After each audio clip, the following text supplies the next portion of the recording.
శ్రీమాత్రే నమః. శివదుర్గా ఛానల్కి స్వాగతం. అందరికీ కూడా ఆ అమ్మవారి ఆశీస్సులు ఉండాలని మనస్ఫూర్తిగా తల్లిని వేడుకుంటూ ముందుగా అందరికీ కూడా కార్తీక పౌర్ణమి శుభాకాంక్షలు. కార్తీక పౌర్ణమి రోజు శ్రీ మహావిష్ణువు యొక్క అనుగ్రహాన్ని అలాగే పరమేశ్వరుని యొక్క అనుగ్రహాన్ని ప్రతి ఒక్కరూ కూడా పొందాలని ఆ స్వామివారిని మనస్ఫూర్తిగా వేడుకుంటూ ఈ రోజు తప్పకుండా వినవలసినటువంటి కొన్ని ముఖ్యమైనటువంటి కథల గురించి తెలుసుకొని స్వామివారి అనుగ్రహాన్ని పొందుదాం. ఈ కార్తీక పౌర్ణమి నాడు దేవాలయంలో అంటే విష్ణు ఆలయంలో కానీ శివాలయంలో కానీ దీపం వెలిగించినా తెలియక దీపం వెలిగించినా కానీ ఏ విధమైనటువంటి ఫలితం కలుగుతుందో కార్తీక పౌర్ణమి గురించి ఒక చక్కని కథనం సాక్షాత్తు వశిష్ఠ మహాముని జనక మహారాజుకు వివరిస్తాడు. చూడు రాజా, కార్తీక మాసంలో కార్తీక పౌర్ణమి నాడు హరినామ సంకీర్తనలు చేయుట, వినుట, శివకేశవుల వద్ద దీపారాధన చేయుట, పురాణాన్ని చదువుట లేదంటే వినుట ఎంతో పుణ్యప్రదం. ఒకవేళ ఈ రోజున సాయంత్రం దేవతా దర్శనం చేయలేని వారు కాలసూత్రం అనేటటువంటి నరకంలో పడి కొట్టుమిట్టాడుతారు. కార్తీక శుద్ధ ద్వాదశి రోజున మనసారా శ్రీహరిని పూజించిన వారికి అక్షయ పుణ్యం కలుగుతుంది. అలాగే ఒక కార్తీక పౌర్ణమి నాడు కూడా అదే విధమైనటువంటి పుణ్యం కలుగుతుంది. ఈ మాసంలో కనీసం ఇప్పటి వరకు ఎలాంటి పూజలు చేయలేని వారు, ధూపదీప నైవేద్యాలు కూడా కనీసం సమర్పించలేని వారు కార్తీక శుద్ధ త్రయోదశి నాడు కానీ చతుర్దశ రోజు కానీ కనీసం ఈ కార్తీక పౌర్ణమి రోజున కానీ నిష్ఠతో పూజ చేసి ఆవు నేతితో దీపాన్ని వెలిగించాలి. కనీసం ఈ రోజున ఆవు పాలు పితికినంతసేపు మాత్రం చేతనైన దీపం ఉంచిన ఎడల మరుజన్మలో మంచి జన్మ పొందుతారు. ఇతరులు ఉంచినటువంటి దీపాన్ని ఎగదోసి వృద్ధి చేసిన ఎడల లేదంటే ఆరిపోయినటువంటి దీపాన్ని తిరిగి మరలా వెలిగించిన వారైనా సరే సమస్త పాపాల నుండి బయటపడతారు. అందుకు ఒక కథ ఉంది. దాని గురించి వినమంటూ వశిష్ఠుల వారు ఒక చక్కని కథ గురించి వివరిస్తారు. పూర్వం సరస్వతీ నదీ తీరమున శిథిలమై ఉన్నటువంటి ఒక దేవాలయం ఉండేది. అక్కడ కర్మనిష్ఠుడు అనేటటువంటి ఒక దయార్థ హృదయుడైనటువంటి ఒక యోగి పుంగముడు ఆ యొక్క దేవాలయం వద్దకు వచ్చి కార్తీక మాసం అంతా కూడా అక్కడే గడిపి పురాణ పఠనం చేస్తూ చక్కగా ఆ పాడుబడి ఉన్నటువంటి దేవాలయాన్ని శుభ్రంగా ఊడ్చి నీటితో కడిగి బొట్లు పెట్టి పక్క గ్రామానికి వెళ్లి ప్రమిదలు తెచ్చి దూదితో ఒత్తులు చేసి 12 దీపాలు ఉంచి స్వామివారిని పూజిస్తూ నిష్ఠతో పురాణం చదువుకుంటూ ఉండేవాడు. ఆ విధంగా కార్తీక మాసం ప్రారంభం నుండి ప్రతిరోజు కూడా అదే విధంగా చేస్తూ ఉండేవాడు. ఒక రోజున కార్తీక పౌర్ణమి నాడు ఒక మూషికము ఆ యొక్క దేవాలయంలోకి ప్రవేశించి నలుమూలలా వెతికి తినడానికి దానికి ఏమీ కూడా దొరకనందున అక్కడ ఆరిపోయి ఉన్నటువంటి ఒక వత్తిని చూసి అదేమైనా తినేదేమోనని చెప్పి అనుకొని దాని నోట కరుచుకొని పక్కనే ఉన్నటువంటి ఒక దీపం వద్ద ఆగుతుంది.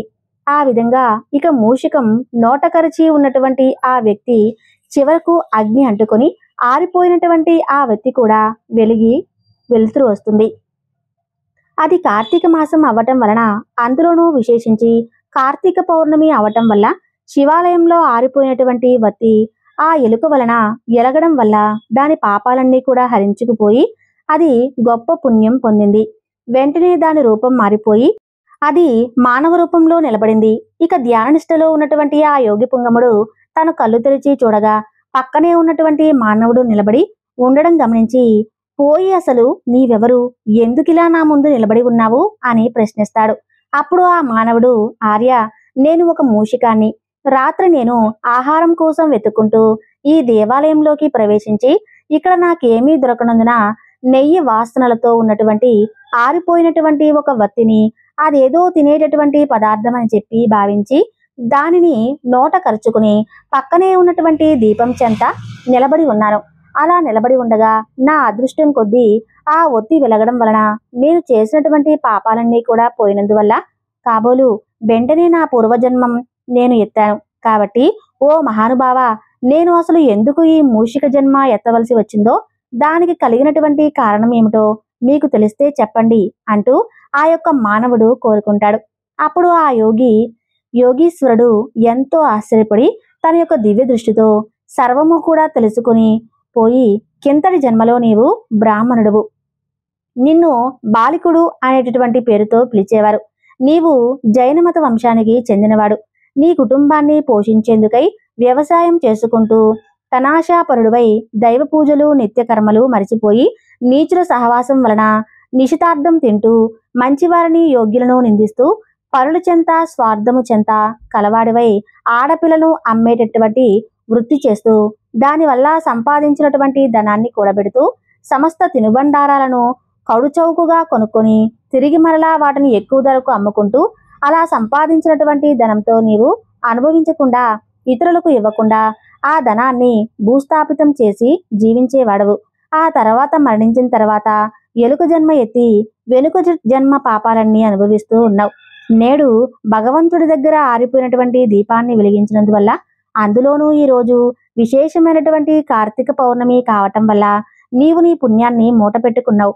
దానివల్ల నీకు మళ్ళా తిరిగి పూర్వజన్మ ప్రాప్తించింది. కాబట్టి నీవు ఇంకేమీ కూడా ఆలోచించకుండా నీ గ్రామానికి వెళ్ళి ఎక్కడైతే నీ యొక్క పెరటి యందు నువ్వు పాతి పెట్టావో ఆ ధనాన్ని కూడా తవ్వి ఆ యొక్క ధనంతో దాన ధర్మాలు చేసి భగవంతుణ్ణి ప్రార్థించుకొని మోక్షాన్ని పొందు అంటూ అతనికి నీతులు చెప్పి పంపిస్తాడు ఆ యొక్క యోగి పుంగముడు. నవరాజా, కార్తీక పౌర్ణమి నాడు తెలియక వెలిగించినటువంటి దీపం వలన ఒక మూషికానికి కలిగినటువంటి స్థితి గురించి తెలుసుకున్నావు కదా. కాబట్టి కార్తీక మాసం ఎంతో విశేషమైనటువంటి మాసం. అందులోనూ కార్తీక పౌర్ణమి ఇంకా ఎంతో విశేషమైనటువంటి రోజు. ఈ కార్తీక మాసం దామోదరుడికి కూడా అత్యంత ప్రీతికరమైనటువంటి మాసం. ఇక ఈ కార్తీక పౌర్ణమి నాడు కేదారేశ్వర వ్రత కథ విన్నా చదివినా కూడా సకల పాపహరణం, అలాగే దంపతుల మధ్య సఖ్యత పెరుగుతుంది.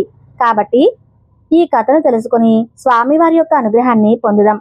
పరమేశ్వరుడి అర్ధాంగి పార్వతీదేవి తన పతి శరీరంలో అర్ధభాగం పొందేటటువంటి నిమిత్తం చేసినటువంటి వ్రతం ఈ యొక్క కేదారేశ్వర వ్రతం. ఇప్పుడు ఈ వ్రతం గురించి మీకు చెప్తాను, శ్రద్ధగా ఆలకించండి అంటూ సూత మహాముని శౌనకాది మహామునుషులందరికీ కూడా వివరించి చెబుతాడు. మునులారా, పరమేశ్వరుడు పార్వతీ సమేతుడై కైలాసంలో నిండు సములో కూర్చుని ఉంటాడు. అక్కడ సిద్ధ సౌద్య కింపురుష యక్ష గంధర్వులు పరమేశ్వరుని సేవిస్తూ ఉంటారు. దేవముని గణాలు అలాగే పరమేశ్వరుని స్తుతిస్తూ ఉంటారు. ఋషులు మునులు, అగ్ని వాయువు వరుణుడు సూర్యచంద్రులు తారలు గ్రహాలు ప్రమద ఘనాలు కుమారస్వామి వినాయకుడు వీరభద్రుడు నందీశ్వరుడు ఆ సభలో ఉపవిష్టులై ఉంటారు. అలాంటి ఆనంద కోలాహలంగా ఉన్నటువంటి ఆ యొక్క సభలో భృగురుటి అనేటువంటి ఒక శివభక్త శ్రేష్ఠుడు ఆనంద పులకితుడై నాట్యం చేస్తూ ఉంటాడు. అతను వినోద సంభరితులైనటువంటి నాట్య గతులతో అక్కడ ఉన్నటువంటి సభాసదుల అందరినీ కూడా మెప్పిస్తూ సాక్షాత్తు పరమేశ్వరుని కూడా మెప్పిస్తూ ఉంటాడు. ఇక పరమేశ్వరుడు అతన్ని అభినందించి సింహాసనంపై ఉన్నటువంటి పార్వతీదేవిని విడిచిపెట్టి ఆ సింహాసనం నుండి లేచి పరుగి తన యొక్క అమృత హస్తంతో తట్టి ఆశీర్వదిస్తాడు. అయితే అదే అదునుగా భావించినటువంటి భృంగి అలాగే మొదలైనటువంటి నంది ప్రమద గణాలు పరమేశ్వరుడికి ప్రదక్షిణం చేసి స్వామివారికి నమస్కరిస్తారు. అది గమనించినటువంటి పార్వతీదేవి భర్తను చేరి, నాదా, నన్ను విడిచి మీకు మాత్రమే వీరు ఎందుకు నమస్కరిస్తున్నారు? ఆటపాటలతో మిమ్మల్ని మెప్పించి మీ నుండి నన్ను వేరుపరిచేది ఎలా? ఎందుకు ఇలా చేశారు అంటూ ప్రశ్నిస్తుంది. అప్పుడు పరమేశ్వరుడు సతీమణి పార్వతిని దగ్గరకు తీసుకుని, దేవి, పరమార్థ విధులైనటువంటి యోగులు నీ వలన ప్రయోజనం కలగజేయబడదని చెప్పి నిన్ను ఇలా ఉపేక్షించి కేవలం నాకు మాత్రమే నమస్కరించారు అని చెప్పి జవాబిచ్చాడు. సాక్షాత్తు పరమేశ్వరుడే ఇల్లాలునై నుండి ఆ యొక్క దండ ప్రణామాలకు నోచుకోలేనటువంటి అయోగ్యురాల్ని నేను అనుకుంటూ కోపగించుకుని పరమేశ్వరునితో సమానమైనటువంటి యోగ్యతను ఆర్జించడం కోసమై తపస్సు చేయాలని చెప్పి నిశ్చయించుకుంటుంది పార్వతీదేవి. అలా కైలాసాన్ని విడిచిపెట్టి గౌతముని యొక్క ఆశ్రమానికి వస్తుంది. అక్కడ ఉన్నటువంటి ఆ ఆశ్రమవాసులందరూ కూడా ఆమెను చూసి అతిథి మర్యాదలు చేసి, తల్లి, నీవెవరు? ఎక్కడి నుంచి వచ్చావు? ఎవరి దానవు?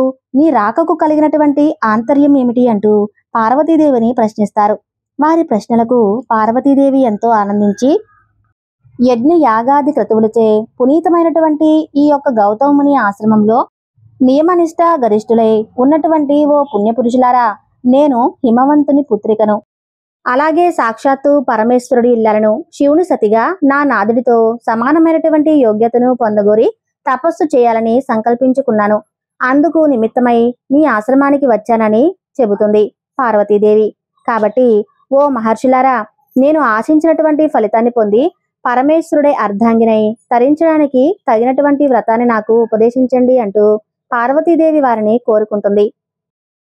అందుకు గౌతముడు, పార్వతి, నీవు కోరిన విధంగా ఒక ఉత్తమమైనటువంటి వ్రతమైతే ఉంది. అది కేదారేశ్వర వ్రతం. నీవు ఆ వ్రతాన్ని ఆచరించి మనోభిష్ట సిద్ధిని పొందవలసిందని గౌతముడు చెప్తాడు.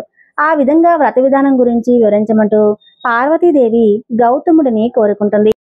జగజ్జనని ఈ వ్రతాన్ని శుచిగా స్నానాదులను ఆచరించి నిర్మలమైనటువంటి మనసుతో మంగళకరమైనటువంటి ఏకవింశతి దారంతో చేతికి తోరమును ధరించి షోడశోపచారాలతో విధులతో పూజలు నిర్వహించి ఆ రోజు ఉపవాసం ఉండాలి.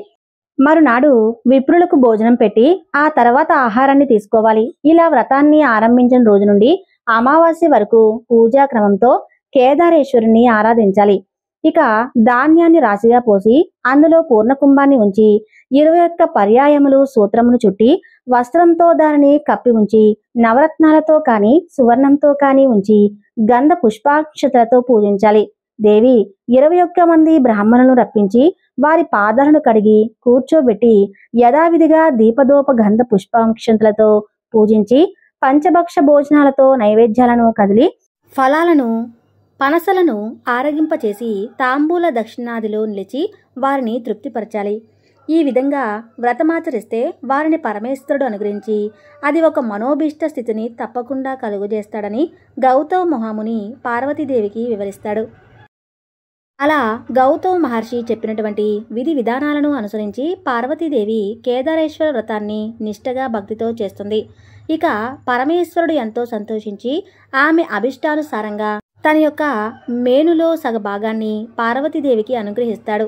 అప్పుడు జగదాంబ ఎంతో సంతోషించి భర్తతో నిజ నివాసమైనటువంటి కైలాసానికి చేరుకుంటుంది. అలా కొంతకాలానికి శివభక్త పారాయణుడైనటువంటి ఒక చిత్రాంగదుడు అనేటటువంటి గంధర్వుడు నందికేశ్వరుడు వలన కేదారేశ్వర వ్రతాన్ని దాని యొక్క మహత్తును విన్నవాడే దీనిని మానవ లోకానికి తీసుకుని వెళ్ళి ప్రతి ఒక్కరికి కూడా తెలియజేయాలి అని చెప్పి దివి నుండి భూమికి చేరుకొని ఉజ్జయిని నగరంలో ప్రవేశించి ఆ నగరాన్ని పరిపాలిస్తూ ఉన్నటువంటి రాజైనటువంటి వజ్రదంతుడికి కేదారేశ్వర వ్రత విధానం గురించి అంతా కూడా వివరించి చెబుతాడు. వజ్రదంతుడు ఆయన వ్రతాన్ని ఆచరించి శివానుగ్రహంతో సర్వభౌముడవుతాడు. ఆ తర్వాత ఉజ్జయిని నగరంలో ఉన్నటువంటి ఒక వైశ్యుడికి పుణ్యవతి భాగ్యవతి అని 2 కుమార్తెలు ఉంటారు.